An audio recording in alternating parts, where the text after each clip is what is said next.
Welcome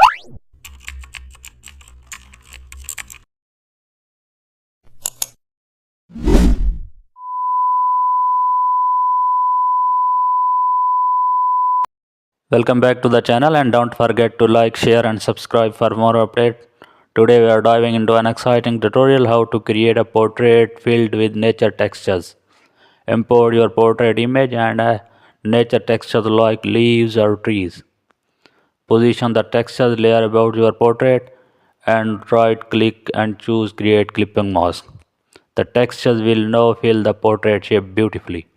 Lower the opacity slightly for a soft blend and also add a new background layer with a solid natural tone. Duplicate the portrait and set blending mode to soft light and erase unnecessary parts with a soft brush for natural mix. Use hue saturation to enhance the texture's green tones and add soft vignette for focus. Now use the brush